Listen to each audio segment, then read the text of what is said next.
बार की बात है। उत्तर भारत के एक छोटे से गांव धवलपुर में एक किसान रहता था। नाम था रामू। रामू एक साधारण लेकिन ईमानदार इंसान था।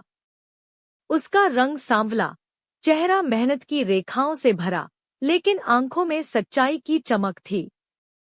वह रोज सूरज निकलने से पहले उठता,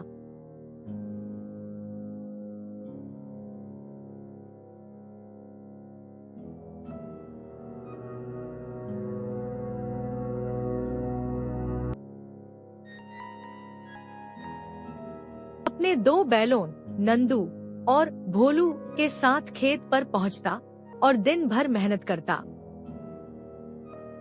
उसकी पत्नी सीता एक समझदार और सच्ची गृहिणी थी, जो घर का काम भी करती और खेत पर रामू की मदद भी करती।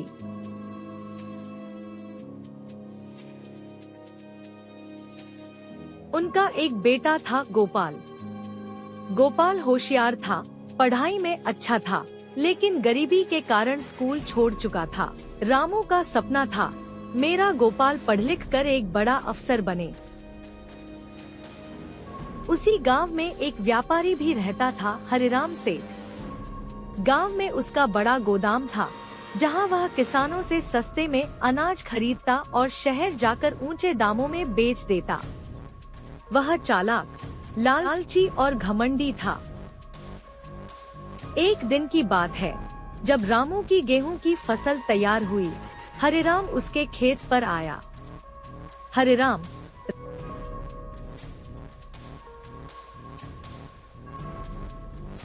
रामू भैया, तुम्हारे गेहूं की खुशबू तो दूर तक आती है। इस बार मंडी में दाम कम है। अगर तुम अभी मुझे बेच दो तो नुकसान नहीं होगा।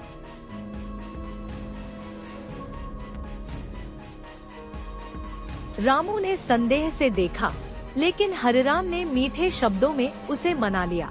हरिराम, रामू, मैं तुम्हारे पुराने ग्राहक हूँ। उधार में अनाज ले जाऊंगा, 10 दिन में पैसे दूंगा। रामू सीधा सादा आदमी मान गया। गोपाल भी तौल में मदद करने लगा। अनाज ढोया गया। गाड़ी में भरकर हरिराम शहर ले गया।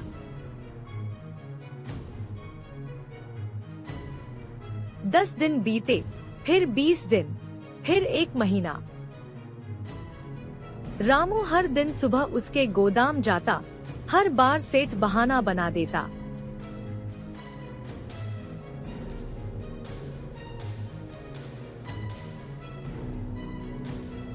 हरिराम भैया, मंडी से अभी पेमेंट नहीं आया, 2 दिन में दे दूंगा।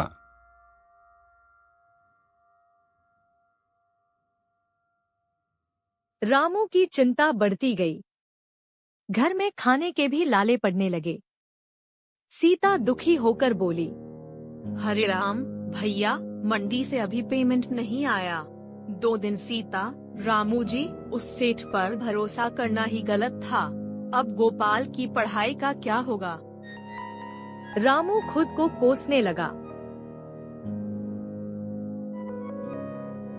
आखिरकार रामू ने गांव की पंचायत में शिकायत दर्ज की। पंचायत बैठी, दोनों पक्षों को बुलाया गया।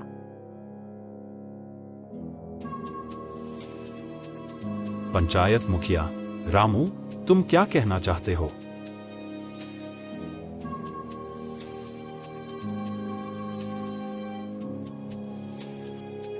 रामू, मुखिया जी, मैंने हरिराम सेठ को उधार पर अनाज दिया था। उसने अभी तक पैसे नहीं दिए।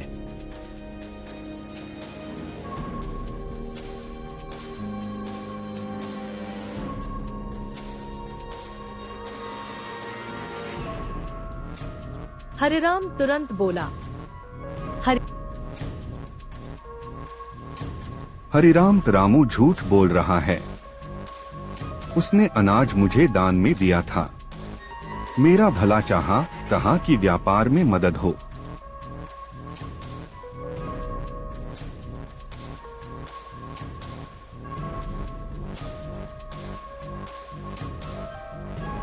गांव वाले सेठ की बात पर यकीन कर बैठे। आखिरकार सेठ अमीर था, रसूखदार था, और रामू सिर्फ एक गरीब किसान। रामू अपमानित हो गया, लेकिन वह टूटा नहीं।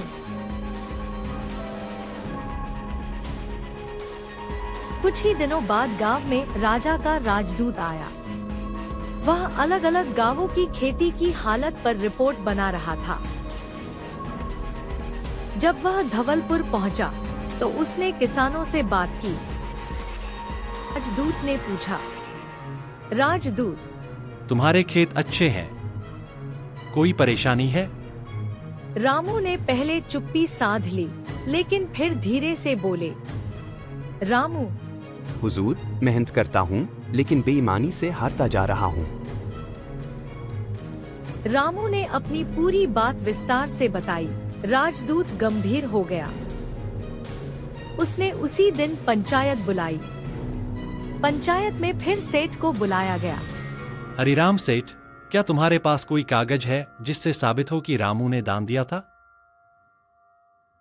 सेठ हक्का बक्का रह गया। उसके पास कोई लिखापड़ी नहीं थी। तभी रामू ने अपने बेटे गोपाल की एक तस्वीर दिखाई, जो तौल में अनाज का भार माप रहा था। रामू, हुजूर, अगर दान होता तो ये तौल क्यों होती?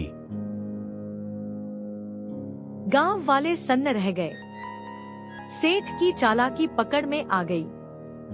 राजदूत ने तत्काल सेठ को आदेश दिया, राजदूत, तुम रामू का सारा उधार तुरंत चुकाओ और गांव के अन्य किसानों को भी ईमानदारी से भुगतान करो। सेठ की संपत्ति का एक हिस्सा जब्त कर लिया गया। उसे गांव के हित में लगाने का आदेश हुआ।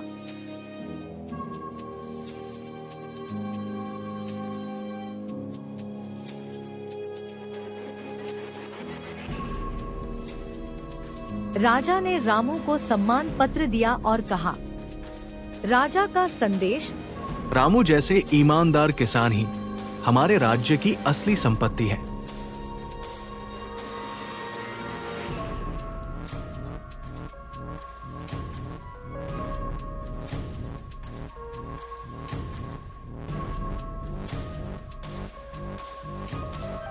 इस घटना के बाद गांव में बड़ा बदलाव आया। किसानों को समझ में आया कि ईमानदारी कोई कमजोरी नहीं है।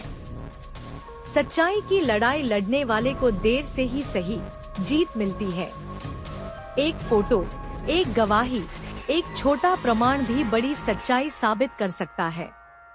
गोपाल ने पढ़ाई की, बड़ा अफसर बना और फिर गांव लौटकर एक कृषि विज्ञान केंद्र खोला। ईमानदारी देर से जीतती है, लेकिन जीत पक्की होती है। जो मेहनत करता है वो कभी हारता नहीं। बस समय का इंतजार करना होता है। झूठ चाहे कितना भी मजबूत हो, सच्चाई के सामने टिक नहीं सकता।